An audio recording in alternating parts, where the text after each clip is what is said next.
Good morning, everybody. Lee Brower here, and welcome to this week's edition of Meaningful Monday. I am grateful to be here. I am glad to be here. Who is your greatest enemy? Who is your greatest enemy? William George Jordan, in a book that he wrote in 1905 called The Kingship of Self-Control, said man's greatest enemy is himself. Man in his weakness is the creature of circumstances. Man in his strength is the creator of circumstances.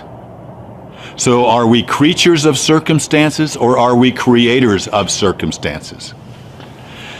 Then the next line said, whether he be victim or victor depends largely on himself. Now, as I just recently read those words, I couldn't help but think about a conversation I had with a man that I met in Los Angeles. I'd been speaking at an event. He caught me afterwards, and he said, I have something I want to share with you. He said, exactly 1 year ago today, my wife died. I said, today, like this very day? And he said, yes, like this very day. My wife and I had been saving money. We both had worked, we'd saved money. We had a big future plan for our retirement, and God decided to take her away. I was bitter. I shook my fists at the heavens. I was so mad. And then I heard you speak.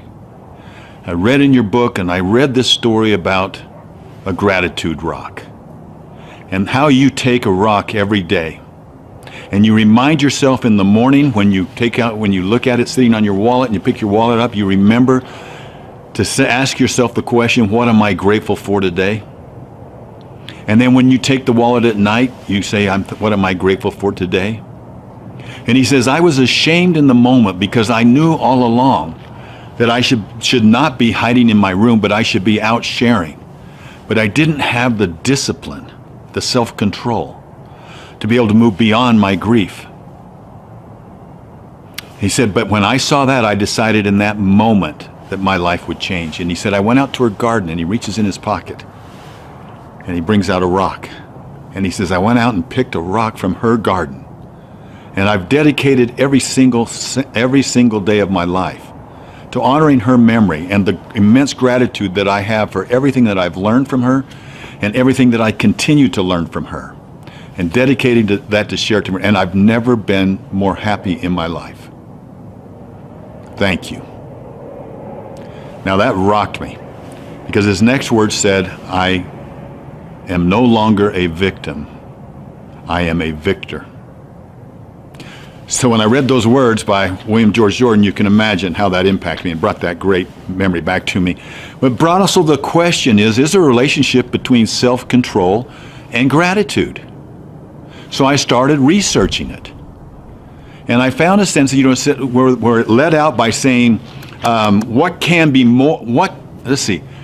an emotion be more powerful in curbing impulsiveness and thoughts than thoughts themselves? In other words, can an emotion be more powerful than thoughts in curbing our impulsiveness? And I dug deeper. And the conclusion of the studies that are now coming out state that being grateful helps to increase self-control and reduce impulsive behaviors.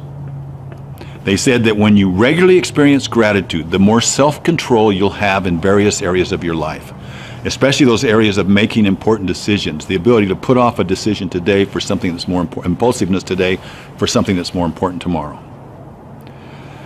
Self-control and gratitude go hand in glove, but both of them can be developed in precisely the same manner as we tone our weak muscles. When a man fails in life, he usually says, I'm as God made me. When he succeeds, he proudly proclaims himself a self-made man. But man is not placed into this world as a finality. He's placed in this world as a possibility. Again, William George Jordan said, man is never truly great merely for what he is, but ever for what he may become. I'm convinced that if we do those little small things, and what a great opportunity to take a small token of gratitude like a rock, and that's easy to find, you don't have to buy them. Okay, here's a rock. Right here. Look at it. It's kind of a good looking rock. It's white. I'll bet you could come up with stories on what this means. And this is out of my backyard. And we're planning on selling our home right now and moving. So I'm going to keep this rock.